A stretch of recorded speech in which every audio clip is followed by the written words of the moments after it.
오늘 본문 말씀은 히브리서 10장 1절에서 18절 말씀인데 시간 관계상 히브리서 10장 10절에서 18절 말씀을 같이 합독하도록 하겠습니다. 시작. 이 뜻을 따라 예수 그리스도의 몸을 단번에 들이심으로 말미암아 우리가 거룩함을 얻었노라.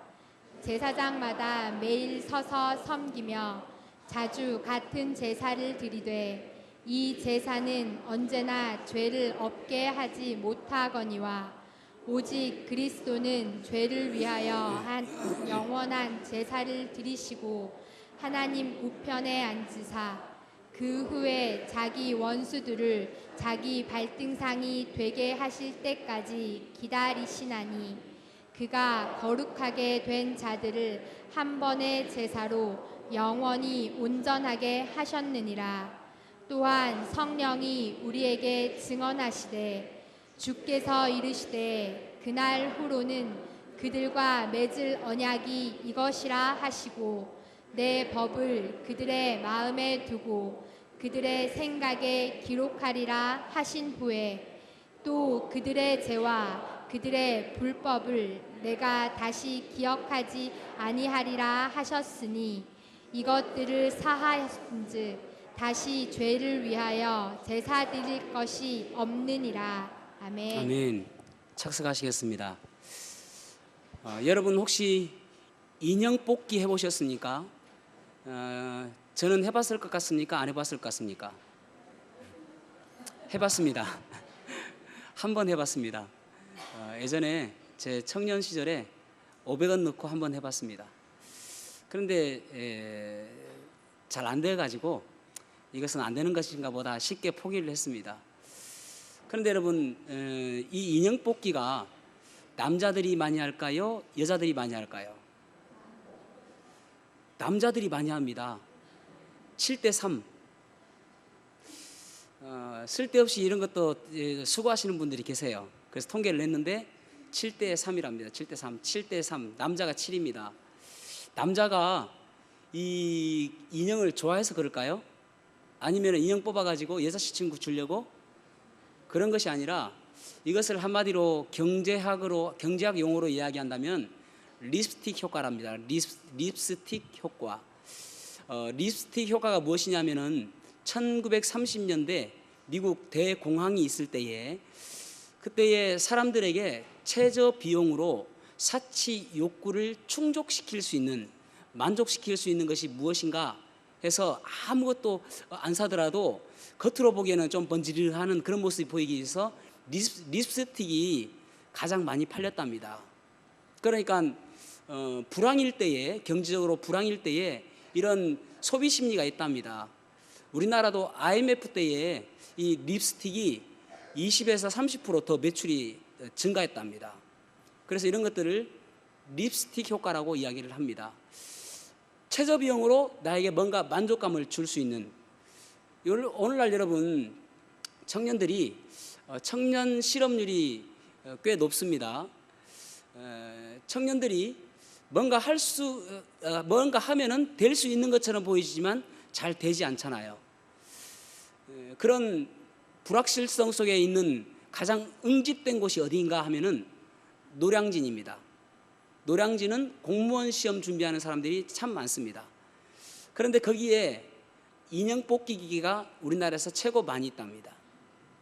그러니까 무슨 말이냐면은 이 인형을 자기 옆으로만 조금만 갖다 놓으면은 뭔가 이제 끌어올릴 것 같은 그런 만족감이 있다는 것이죠.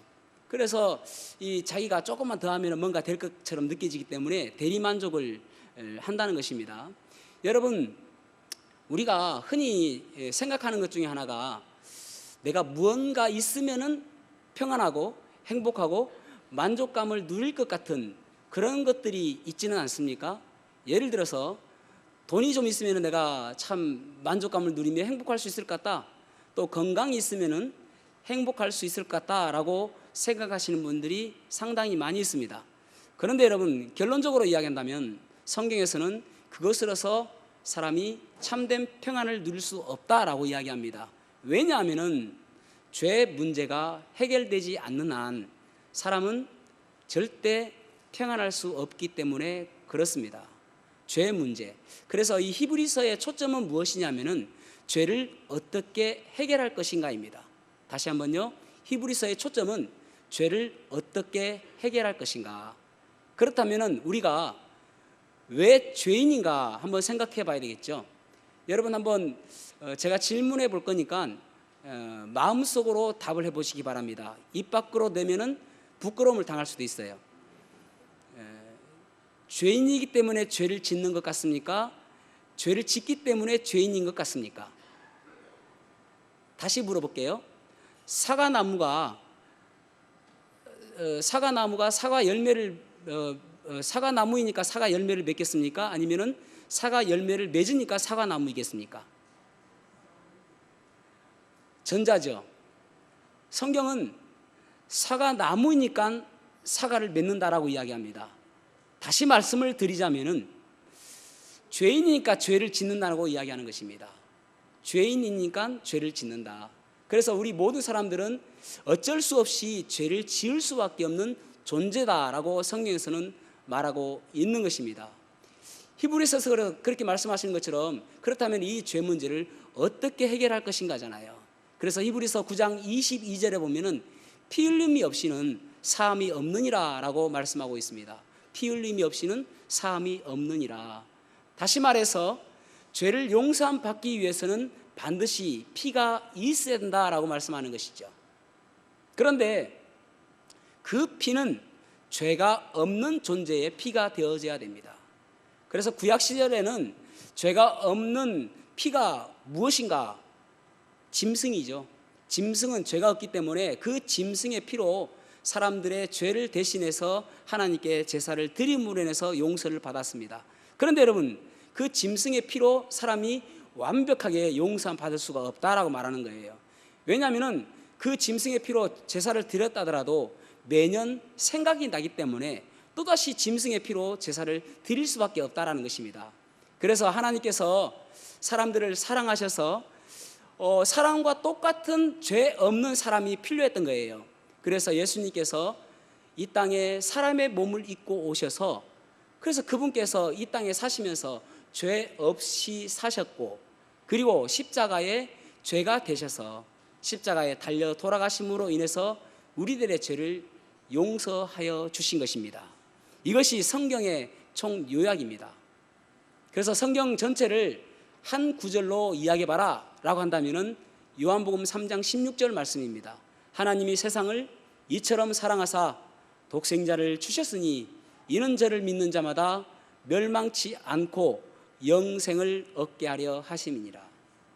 그래서 여러분 요한복음 1장 29절에 보면은 요한이 예수님을 바라보며 뭐라고 이야기하냐면은 세상 죄를 지고 가는 세상 죄를 제거하는 하나님의 어린 양을 보라 그렇게 이야기하는 것입니다. 세상 죄를 지고 가는 하나님의 어린 양. 오늘 본문의 말씀을 통해서 오직 예수 그리스도가 답이다. 오직 예수 그리스도가 답이다 라는 제목으로 말씀을 나누도록 하겠습니다. 첫 번째로는 단번 속죄 희생 제물로 영원한 속죄를 이루셨습니다. 다시 한번요. 단번 속죄 희생 제물로 영원한 속죄를 이루셨습니다. 히브리서를 잠시 소개를 하자면은 히브리서의 저자는 히브리서의 기자는 누구인지는 정확하게 표기되어 있지 않습니다. 그런데 90% 이상의 신학자들은 사도 바울이 기록했을 것이라고 의심치 않습니다. 저도 사도 바울이 기록한 것이라고 저는 믿습니다. 그러면 히브리서의 수신자는 누구인가? 누구에게 썼는가? 그 당시에 유대인들 가운데 유대인들은 처음에 태어날 때에 어떤 종교가 기본적으로 되어지냐면은 유대교인으로 태어납니다. 유대교인. 유대인들은 태어나면서 율법을 지키고 그러면서 구약의 모든 율법들을 지키는 유대교를 믿는 사람으로 태어납니다. 그런데 그 유대교를 믿는 사람들이 예수님을 구주로 영접한 사람들이 생겼습니다. 그래서 그들을 가리켜서 히브리 그리스도인이다. 히브리 그리스도인이다. 그렇게 이야기를 합니다. 그래서 이 히브리 그리스도인들이 예수님을 믿음으로 살아가니까 직장에서 많은 박해가 있고 세상 속에서 많은 핍박이 있었습니다. 심지어는 직장에서 나기도 하고 생명의 위협을 받기까지 했습니다. 그렇게 되어지니까 이 히브리 그리스도인들이 두 종류가 생기는데, 한 종류는 다시 유대교로 넘어가는 사람들이 있고, 그러니까 구약의 율법을 다시 지키는 그런 다시 넘어가는 사람들이 있고, 또 어떤 사람들은 아예 믿지 않는 세상 속으로 가는 사람들이 있더라는 것입니다. 그래서 이 사도 바울이 히브리서를 쓴 거예요, 그 사람들에게. 그러니까 구약의 율법들보다도 완전하신, 구약의 율법은 완벽하지 못하고 불완전하고 부족하다. 그래서 완벽하신 예수 그리스도를 믿음으로 살아야 된다, 그렇게 이야기하는 것이 히브리서의 주제입니다. 자, 그러면 오늘 1절에서 4절 말씀을 같이 한번 읽어보겠습니다. 1절에서 4절 시작. 율법은 장차 올 좋은 일의 그림자일 뿐이요 참 형상이 아니므로 해마다 늘 드리는 같은 제사로는 나아오는 자들을 언제나 온전하게 할 수 없느니라. 그렇지 아니하면 섬기는 자들이 단번에 정결하게 되어 다시 죄를 깨닫는 일이 없으리니 어찌 제사 드리는 일을 그치지 아니하였으리요. 그러나 이 제사들에는 해마다 죄를 기억하게 하는 것이 있나니 이는 황소와 염소의 피가 능히 죄를 없하지 못함이라. 아멘. 이 구약의 율법은 단지 그림자다. 그림자라는 것은 실체가 있는 것이죠. 실체를 비춰주는 것이 그림자 아닙니까? 그래서 이 율법은 단지 그림자다라고 이야기하는 것입니다. 여러분, 구약에 보면은, 구약 레위기에 보면은 목적에 따른 제사가 있습니다. 목적에 따른 제사가 번제, 소제, 화목제, 속죄제, 속건제, 이렇게 5가지가 제사가 있습니다. 이런 제사를 드리면서 그들은, 예를 들어서 번제는 죄를 속하기 위해서, 죄를 용서받기 위해서 하나님께 제사를 드리는 것입니다.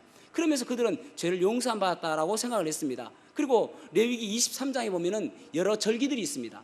이스라엘 백성들이 애굽에서 살면서 그들이 이제 하나님께서 그들을 구출해내야 되겠다라고 해서 마지막 재앙으로 모든 생명이 붙어있는 장자들을 죽이는 그런 재앙을 내리십니다. 그때 이스라엘 백성들에게 너희들은 양을 잡아서 그 양의 피로 문설주와 임방에 발라라. 그러면은 그 죽음이 대신 이 어린 양이 죽었기 때문에 그 집에서는 죽음의 그 생명을 찾지 않겠다라고 해서 그 죽음의 사자가 뛰어넘었다, 패스오버라고 해서 그날을 그들은 섬기는 날입니다. 그래서 그 절기가 유월절입니다.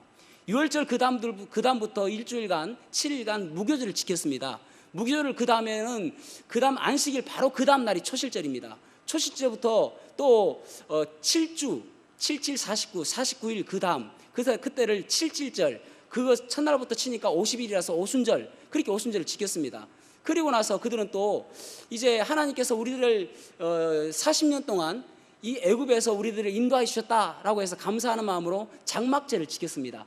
이 장막절과 똑같은 것이 수장절입니다. 애굽 사람들을 애굽 그 홍해에 다 수장시킨 그것을 감사함으로 수장절을 지켰습니다. 이 모든 여러 가지 절기들이 있죠. 그런데 이 여러 가지 절기들이 가리키는 것이 무엇이냐예요. 여러 가지 절기들이 있지만 이 여러 가지 절기들이 한결같이 가리키는 분이 바로 예수 그리스도인 것입니다. 그러니까 구약의 모든 율법들은, 구약의 모든 것들은 반드시 가리키고 있는 것이 무엇이냐면 예수 그리스도란 말이에요. 그 실제이신 예수 그리스도를 믿어야 된다라고 말씀하고 있습니다. 그러니까 완벽하지 못하기 때문에 계속적으로 그 제사를, 속죄일의 제사를 드렸음에도 불구하고 그 죄가 계속적으로 생각나는 거예요. 그 3절에 보면은 이 제사들에는 해마다 죄를 기억하게 한다, 그렇게 말씀하고 있잖아요. 그러니까 죄가 기억나지 않게 하는 완벽한 영원한 제사가 되지 못했다라고 말씀하고 있잖아요. 그리고 4절에 보면은 여러분 바울 사도 보십시오. 바울 사도는 유대인입니다. 태어날 때부터 유대교를 믿었던 사람입니다. 그리고 베냐민 지파의 사람입니다. 그 다음에 그는 율법을 정말 잘 지켰던 그런 사람입니다. 율법의 의로는 흠이 없는 사람이 바로 이 바울 사도였습니다. 그런데 이 바울 사도가 고백하는 것이 무엇이냐면은 황소와 염소의 피가 죄를 없이 하지 못한다, 그렇게 말씀하고 있습니다. 황소와 염소의 피가 죄를 사하는 것은 불가능하다라고 말씀하고 있는 거예요. 그러면서 계속적으로 이야기하는 것이 무엇이냐면은 이 구약의 제사장들은 서서 계속적으로 똑같은 제사를 드릴 수밖에 없었다라고 이야기합니다. 그러나 그리스도는 어떤 분인가? 14절 말씀 읽어보겠습니다. 14절 시작. 그가 거룩하게 된 자들을 한 번의 제사로 영원히 온전하게 하셨느니라. 아멘. 이것을 단번 속죄 구원 교리라고 이야기합니다. 단번 속죄 구원. 엄청나게 중요해요. 오늘 여러분 이것만 기억하고 가셔도 오늘 예배 온 것은 소교의 목적을 달성하신 것입니다. 단번 속죄 구원. 한 번 예수님께서 속죄 희생 제물로 드리심으로 인해서 우리들의 영원한 구원을 주셨다, 그런 말입니다. 그러니까 이것을 잘 몰라가지고 계속적으로 하나님께서 나의 죄를 용서해 주셨다는 것에 대해서 의문시 되어지고 예전에 그 죄를 지었던 그 죄책감 때문에 기뻐하지 못하고 살아간단 말이죠. 17절 말씀 읽어보겠습니다. 17절 시작. 또 그들의 죄와 그들의 불법을 내가 다시 기억하지 아니하리라 하셨으니. 아멘. 보십시오. 하나님께서는 못하시는 것이 있는데 우리들의 모든 죄를 기억하지 못하는 그런 것이 있다는 말입니다. 예수 그리스도만 믿으면은 우리들의 모든 죄를 기억하지도 않으신다라고 말씀하고 있는 것입니다. 여러분, 주님의 십자가에는 이런 죄, 우리의 불법과 죄에 대해서 기억하지 않는 그러한 능력이 있는 것입니다. 그래서 요한 1서 1장 7절 보겠습니다. 요한 1서 1장 7절 시작. 그 아들 예수의 피가 우리를 모든 죄에서 깨끗하게 하실 것이요. 아멘. 원래 여러분 구약시대 사람들은 죄를 지을 때마다 그 하나하나 낱낱이 하나님께 회개해야 했습니다. 하나님께 용서를 구해야 됐습니다. 그런데 여러분, 우리가 낱낱이 어떻게 용서를 받을 수 있습니까? 여러분 다 기억하십니까? 여러분들이 지은 죄들 잊어버리잖아요. 그래서 예수님께서 십자가에 달려 돌아가심으로 해서 우리를 모든 죄에서 깨끗하게 하려 하며 그렇게 말씀하고 있습니다. 낱낱이 우리의 죄를 용서함 받는 것이 아니라 모든 죄에서 깨끗하게 하신다, 그렇게 말씀하고 있는 것입니다. 기억지 아니하시는, 그래서 우리의 하나하나 조그만한 거 그런 것 기억하지 아니하시고 우리의 모든 과거의 죄와 현재의 죄와 미래의 모든 죄를 통틀어서 기억지 아니하시고 용서하여 주시는 것이 그리스도의 십자가의 보혈의 능력인 것입니다. 얼마나 감사해요. 저희 집에 아들이 3명이 있는데 아들 셋 아닙니다. 아들 둘이고 딸 하나입니다. 그 누구라고 말하기는 좀 그렇고 그 중에 한 명이 한 4-5살 되었을 때 이런 일이 있었습니다. 그때가 되어지면은 이제 어떤 습관이 있냐면은 높은 곳에서 밑으로 뛰어내리는 습관이 있습니다. 책상 위에 올라가서 밑으로 뛰어내린다든지 뭐 그런 것들을 자주 하게 되어지죠. 근데 어느 날 제가 이제 와 보니까 제 노트북 가방을 책상 옆에 이렇게 세워뒀는데 그 노트북 가방을 딱 바닥에 눕혀서 마치 트램블린 하듯이 위에서 뛰어내린 거예요. 뭐 불보듯 뻔하죠, 어떻게 되었는지. 그래서 노트북을 열어보니까 액정이 깨졌습니다. 누가 그랬느냐라고 물어보니까 그 중에 한 명이 제가 그랬습니다 그러고 하더라고요. 그래서 저는 우리 집 그 가훈이 정직입니다. 아무리 큰 죄를 지었다더라도 정직하게 이야기하면 다 용서가 됩니다. 그래서 그래 용서해 줄게 라고 했습니다. 사실 마음이 아프죠. 왜냐하면 노트북 액정 그때만 해도 제 한 달 사례비가, 전도사 사례비가 80만 원이었는데 70만 원이 넘게 들었습니다. 직원가로, 그 직원을 아는 사람이 있어가지고 직원가로인데도 70만 원이 넘게 들었습니다. 72만 원 얼마인가 들었던 것 같습니다. 마음이 아프죠. 그럼에도 불구하고 용서를 해줬습니다. 그래서 지금 그 아이가 기억도 못할지도 모릅니다. 제가 용서해 줬으니까요. 그런데 예를 들어서 그 다음날 아침에 딱 일어났는데 우리 아이가 와서 아버지, 벌레만도 못한 제가 노트북을 놓아두고 위에서 뛰어내려가지고 액정을 깨먹었어요. 죄송해요 아버지. 그러면 그러겠죠. 괜찮다. 내가 용서해줬다. 뭐 너무 신경 쓰지 마라. 잊어버려라. 그러겠죠? 근데 그 다음날 또 아침에 일어나서 아버지, 이 벌레만도 못한 제가 또 노트북을, 그 귀한 노트북을 제가 액정을 깨먹었어요. 죄송해요. 괜찮아. 나 잊어버렸다. 이제 괜찮다. 나는 너를 더 사랑한다. 그런데 그 다음날 또 나와가지고 아버지, 제가 노트북을 깨먹었어요. 한두 번이지 여러분, 그죠? 함이나 용서했다니까. 그렇게 하지 않겠습니까? 잊어버리는 거예요. 저는 용서해 줬으니까. 그것이 용서함 받는 것입니다. 여러분, 우리가 계속적으로 과거의 것을 이야기하는 것은 하나님에 대한 불신입니다. 십자가의 능력을 차단시키는 것입니다. 십자가의 능력은 우리의 모든 것들을 용서해 주셨다라고 말씀하고 있잖아요. 로마서 8장 1절에 보면은 그리스도 안에 있으면 결코 정죄함이 없나니 그리스도 예수 안에 있는 자에게는 결코 정죄함이 없다라고 말씀하잖아요. 그리스도 예수 안에 있는 자에게는 죄를 정함이 없다. 하나하나 죄를 정하는 것이 없다라고 말씀하고 있지 않습니까? 그것을 우리가 믿어야 되죠. 그럼에도 불구하고 이 시대를 살아가는 많은 사람들이 그 예전에 지었던 죄 때문에 얼마나 고민하며 살아가고 있는지 모릅니다. 사랑하는 성도 여러분, 우리들의 죄, 과거의 죄, 현재의 죄, 미래의 죄까지 하나님께서는 다 용서하여 주셨습니다. 예수님의 사람이란 책이 있거든요. 그 예수님의 사람이란 책에 보면은 이런 내용이 나옵니다. 한 권사님이 나와요. 우리는 그 성경에서 권사라는 직분이 없기 때문에 우리는 성경대로 믿기 때문에 권사라는 직분이 없습니다. 근데 이제 일반 개신교회는 권사라는 직분이 있죠. 나이가 좀 지긋하신 분 아닙니까? 이 권사님에게는 항상 마음속 깊숙한 곳에 아픔이 있었습니다. 그가 17살 되던 해에 시집을 가게 되거든요. 어느 한 집안에 시집 갔는데 그 시집 가고 나서 얼마 있다가 남편이 만주 징용을 당해서 끌려가게 되집니다. 그리고 나서 임신을 해가지고 친정에 왔어요. 근데 친정에 와 보니까 친정에는 식구가 9명입니다. 그 당시에 얼마나 먹을 것이 없으면은 산에 나무 껍질을 벗겨서, 옛날에 나무 껍질 벗겨서 죽 끓여 먹는 그런 시절이 있었지 않습니까? 나무 껍질을 벗겨서 죽 끓여 먹는 그런 시절이에요. 그렇게 어려운 시기에 출산을 했는데 설상가상으로 쌍둥이에요. 얼마나 마음이 아파요.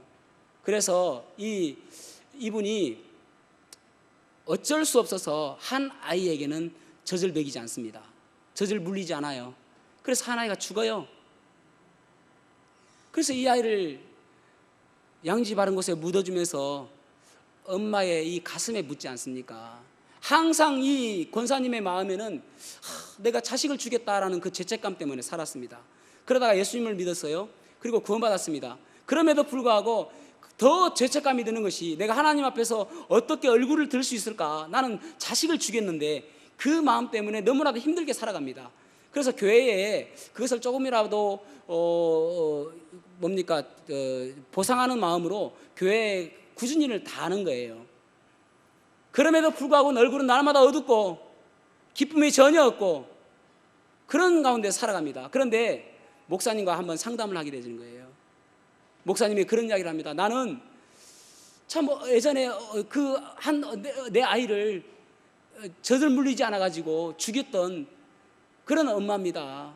내 마음속에는 항상 그것이 무거움으로 있습니다. 그렇게 이야기를 하는 것입니다. 그러자 목사님이 하시는 말씀이 로마서 8장 1절 말씀을 가지고 이야기하기를 그리스도 예수 안에 있으면 결코 정죄함이 없다라고 말씀하셨습니다. 하나님께서는 우리 권사님의 모든 죄를 용서하셨고 그리고 권사님을 너무나도 사랑하십니다. 그 이야기를 해주는 것입니다.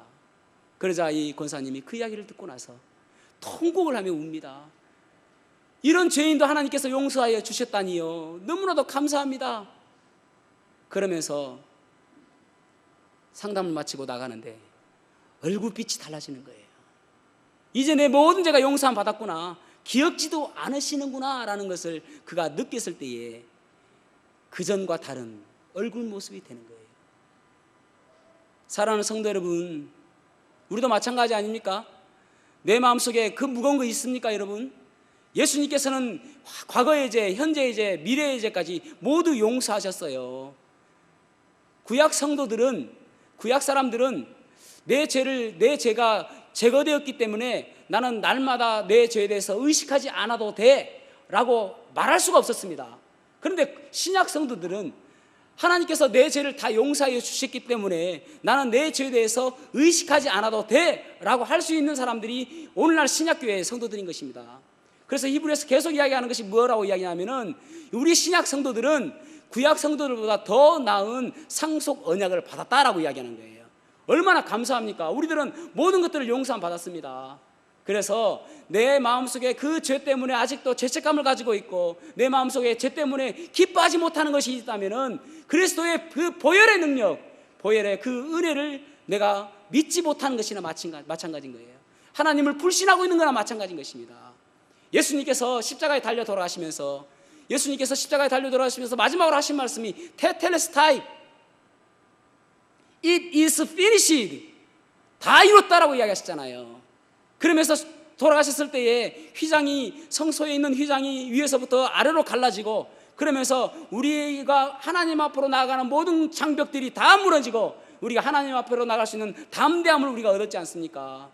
왜냐하면 우리는 더 이상 죄인이 아니기 때문에 그런 것입니다.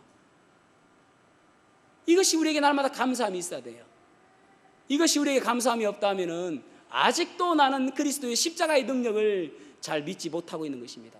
그래서 우리의 입술에서 날마다 찬양해야 될 찬양이, 주 보혈 날 정결케 하고 주 보혈 날 자유케 하니 이제는 내가 사는 것이 아니요 오직 주를 위해 사는 것이라.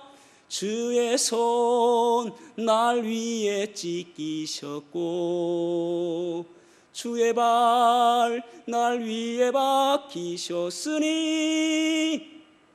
이제는 내가 사는 것이 아니요 오직 주를 위해 사는 것이라.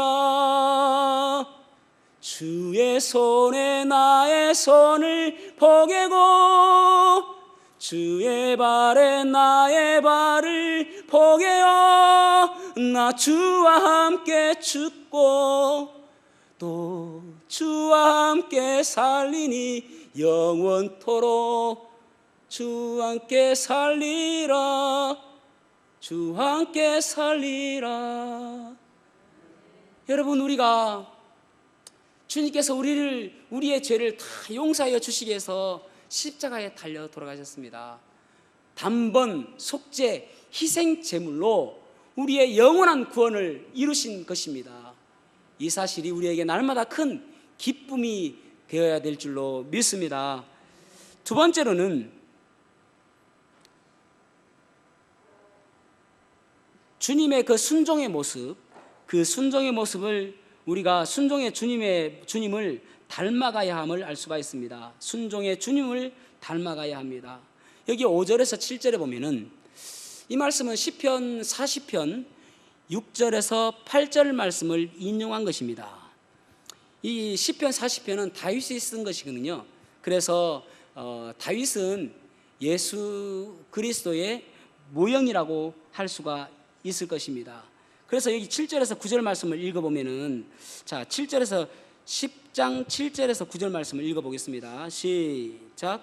이에 내가 말하기를 하나님이여 보시옵소서. 두루마리 책에 나를 가리켜 기록된 것과 같이 하나님의 뜻을 행하러 왔나이다 하셨느니라. 위에 말씀하시기를 주께서는 제사와 예물과 번제와 속죄제는 원하지도 아니하고 기뻐하지도 아니하신다고 하셨고 이는 다 율법을 따라 드리는 것이라. 그 후에 말씀하시기를 보시옵소서 내가 하나님의 뜻을 행하러 왔나이다 하셨으니 그 첫째 것을 폐하심은 둘째 것을 세우려 하심이라. 아멘. 아멘. 여기 보면은 번제와 속죄제는 원하지도 않으셨다, 기뻐하지도 않으셨다. 이 말씀은 하나님께서 원하지 않았다, 기뻐하지 않았다는 그런 표현보다는 완벽하지 못하다, 하나님께서 흡족하지 못하셨다라는 말입니다. 부족하다는 것이죠. 완전하지 못하고 오직 예수 그리스도의 십자가가 완벽했다, 완전했다, 그런 말씀을 지금 이야기하고 있는 것입니다. 그러면서 계속적으로 하나님의 뜻을 이루기 위해서 예수님께서 성육신하시고 십자가에 돌아가셨다, 그렇게 말씀하고 있습니다. 거기까지 순종하셨다라고 말씀하고 있죠. 그 결과가 어떻게 되었는가? 10절 말씀이 그 결과입니다. 10절 말씀 읽어보겠습니다. 시작. 이 뜻을 따라 예수 그리스도의 몸을 단번에 들이심으로 말미암아 우리가 거룩함을 얻었노라. 아멘. 우리를 단번에 예수님께서 희생 제사를 드리심으로 인해서 우리가 거룩함을 얻었다, 그렇게 말씀하고 있습니다. 예수님께서 십자가에 달려 돌아가심으로 인해서 우리가 거룩함을 얻었다라는 말입니다. 거룩함이라는 말은 어떤 목적에 따라서 따로 구별해 놓은 것입니다. 그러니까 예수님께서 십자가에 달려 돌아가심으로 인해서 우리를 어떤 목적에 따라서 우리를 따로 떼어놨다라는 말입니다. 그러니까 우리 한 사람 한 사람은 이 땅에 살아가면서 그저 우연히 살아가는 것이 아니라 하나님의 목적과 하나님의 뜻이 있기 때문에 따로 구별해 놨다는 말이에요. 여러분, 그래서 우리가 이 땅에 살아가면서 그저 우연히 살아가는 것이 아닙니다.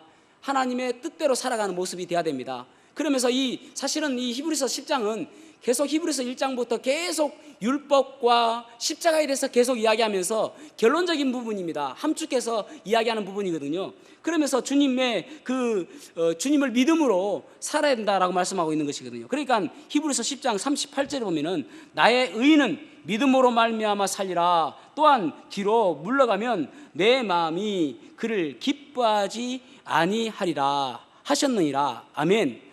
믿음으로 살아간다는 것입니다. 그러니까 앞으로 너희들은 다시 율법으로 돌아가지 말고, 다시 하나님께서 기뻐하시지 않는, 원하시지 않는 그 율법으로 돌아가지 말고 오직 믿음으로 살아라, 그렇게 말하고 있는 것입니다. 그렇다면 여러분, 믿음으로 산다는 것은 무엇을 의미할까요? 믿음으로 산다는 것은 갈라디아서 2장 20절 말씀 흠정역으로 보겠습니다. 갈라디아서 2장 20절 시작. 내가 그리스도와 함께 십자가에 못 박혀 있으나 그럼에도 불구하고 사노라. 그러나 내가 아니요 그리스도께서 내 안에 사시느니라. 나는 지금 내가 육체 안에서 사는 삶을 나를 사랑하사 나를 위해 자신을 주신 하나님의 아들의 믿음으로 사노라. 아멘. 아멘. 나는 이제 지금 십자가에 못 박혀, 계속 십자가에 못 박혀 있습니다. 지금도 십자가에 못 박혀 있는 상태입니다. 그런데 살아있죠? 어떻게 살아야 되는가 보면은 이 말씀이 아주 중요한 말씀입니다. 하나님의 아들의 믿음으로 산다. 그러니까 예수 그리스도의 그 믿음, 예수님께서 하나님 말씀에 순종하고 그렇게 살았던 그 믿음으로 우리가 사는 것이 올바른 십자가의 삶이다라고 이야기하는 거예요. 그러니까 우리 개정개혁은 조금 불분명하죠, 뜻이. 근데 이 말씀은 참 정확하지 않습니까? 십자가 믿는 하나님의 아들의 믿음으로 살아간다, 그렇게 말씀하고 있는 것입니다. 여러분, 우리가 살아가면서 내 행동, 내 삶, 내 언어, 이 모든 것들이 예수 그리스도의 믿음으로 예수 그리스도처럼 살아가는 것, 그것이 믿음으로 산다라고 이야기하는 것이에요. 여러분, 우리가 살아가면서 지금 예수님 믿은 지가 꽤 오래됐죠? 그렇다면은 내가 얼마만큼 예수님의 모습으로 살아가고 있는지를 한번 점검해 보아야 됩니다. 저는 울산에 와서는 그 프로를 한 번도 보지 못했는데 요즘에도 하는지는 모르겠습니다. 부산에 있을 때는 가끔 보았던 프로가 히든싱어라는 프로입니다. 히든싱어를 보면은 실제 원곡 부르는 가수가 나오고 모창자, 그 가수를 비슷하게 부르는 모창자가 5명인가 나왔던 것 같습니다. 그리고 100명의 청중들이 이제 원곡자를 찾는 것이죠. 진짜 가수를 찾는 것입니다. 그런데 어떤 경우에는 가수보다 더 잘 부르는 사람들도 있어요. 일반적으로 그 가수의 친분이 있는 친구나 또 프로듀서도 못 찾을 정도로 똑같이 부르는 사람들도 있습니다. 그런데 그 사람들이 하는 이야기가 무엇이냐면은, 나는 이 사람을 너무너무 좋아해서 항상 이 사람의 노래를 들었는데 어떻게 하면 이 사람처럼 부를까 공부하며 노력했는데, 호흡을 어떻게 하고 또 창법을 어떻게 하고 표정을 어떻게 지을까, 얼굴 표정에 따라서 소리가 다르게 나오거든요. 그러니까 어떻게 표정을 지을까까지 그렇게 배운다는 것입니다. 똑같이 하는 거예요. 똑같이. 너무너무 좋아하기 때문에. 주현미 편에서 보니까 한 여고생이 나왔는데 자기는 상금 같은 거 관심도 없다는 것입니다. 단지 이 주현미 씨의 제자가 되는 것이 꿈이다라는 것입니다. 너무나 똑같이 불러요.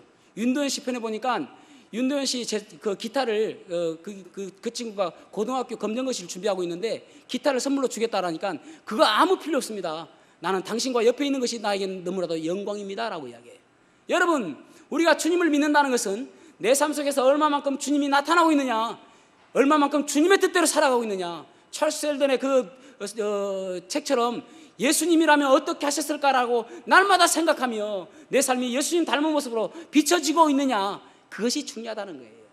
얼마나 닮아가려고 노력하고 있습니까? 얼마나 예수님처럼 생각하려고 하고 있습니까? 얼마나 예수님처럼 행동하려고 있냐는 거예요. 그렇지 못하다는 것은 내가 믿음으로 살지 않고 있다라는 말이나 똑같은 것입니다. 간혹 TV 같은 데서 선행을 하게 되어지면은 우리의 마음은 그렇죠. 저 사람이 그리스도인이면 좋겠다라는 그런 마음이 있지 않습니까? 누구나 다 그런 생각을 가지고 있더라고요. 그리스도인들은. 그런데 여러분, 주님께서 우리를 바라보시며 저 그리스도인이라는 이름처럼 그리스도같이 살았으면 좋겠다라는 그런 마음이 없을까요? 여러분의 삶 속에서 얼마만큼 그리스도인의 닮은 모습이 보여지고 있느냐는 것입니다. 저는 저 자신을 돌아볼 때에 너무나도 부족한 부분을 많이 느낍니다. 그래서 회개하게 되어지죠. 제 삶 속에서 선한 것이 하나도 없음을 고백하게 되어지죠. 그리스도를 닮았다는 것은 우리가 무의식 중에서도 그리스도의 모습이 나타나야 되는 것입니다. 1923년에 일본 관동에서 대지진이 일어났습니다. 그때 죽거나 부상당한 사람이 340만 명입니다. 엄청나죠? 340만 명. 경제적 손실이 55억 엔. 이 돈이 얼마만큼 큰지를 여러분 말씀을 드리면 기절하실지도 몰라요.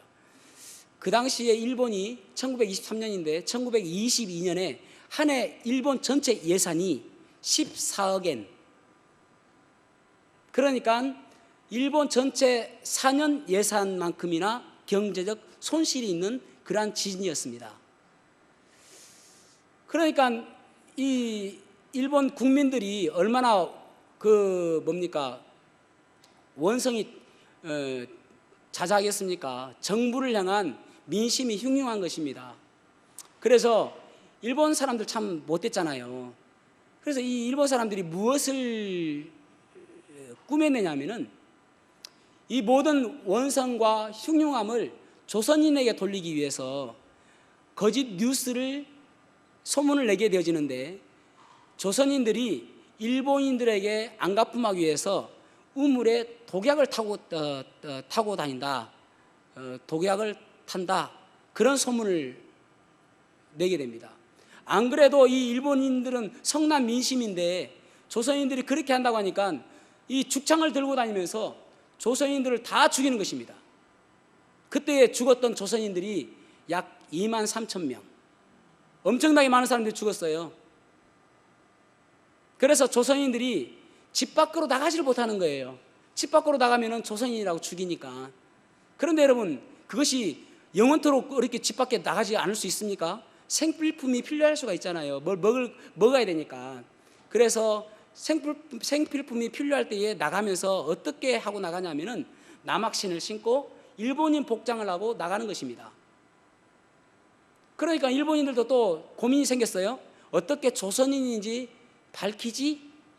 그래서 죽창으로 살짝 찔러보는 거예요. 사람을 찔러보면은 그 사람이 아이야, 엄마나, 여보 다 죽습니다.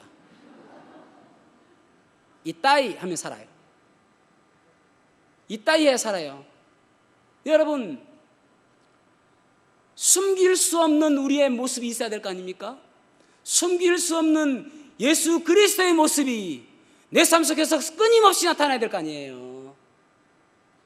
그러기 위해서 우리가 하는 행동 하나가 예수님의 모습으로 해야 되겠죠. 도저히 사랑할 수 없는 사람을 예수님처럼 사랑하고, 도저히 아껴줄 수 없는 사람을 예수님처럼 아껴주고, 도저히 우리가 뭘 할 수 없는 그런 상황 속에서도 예수님처럼 하는 것이죠. 그것이 예수님의 믿음으로 살아가는 것입니다. 여러분, 가족 가운데서도 그렇죠. 도저히 사랑할 수 없는 그 인간 있잖아요. 예수님처럼 사랑하는 것입니다. 그래야 자녀들이 닮아간다니까요. 아, 우리 부모들은 참 사랑하는 사람들이구나, 우리 가족은 참 행복한 가정이구나, 그것이 보여져야 되는 것이죠. 그래야 우리 가정이 살아나는 것입니다. 사랑하는 성도 여러분, 예수님의 모습이 숨길 수 없는 그러한 그리스도 되시기를 축복합니다. 날마다 예수님의 모습이 나타나시기를 축복합니다. 그래서 우리의 삶 속에서 너무나도 예수님 닮은 모습, 그냥 걸어가도 아, 저 사람 예수님 아니야? 할 정도의 모습이 되시기를 바랍니다. 우리의 살아가는 인생의 해답은 오직 예수 그리스도밖에 없습니다. 예수 그리스도의 단번 속죄의 희생 제물로 인하여 우리는 영원한 속죄를 받게 되었고, 또 예수님의 순종의 모습을 우리는 닮아감으로 인해서 우리가 예수님처럼 살 수가 있는 것입니다. 저와 여러분이 그 예수님을 자랑하며 예수님만이 나타나며 그렇게 예수님, 수많은 예수님들처럼 살아가는 저와 여러분이 되기를 주님의 이름으로 축복합니다. 기도하시겠습니다.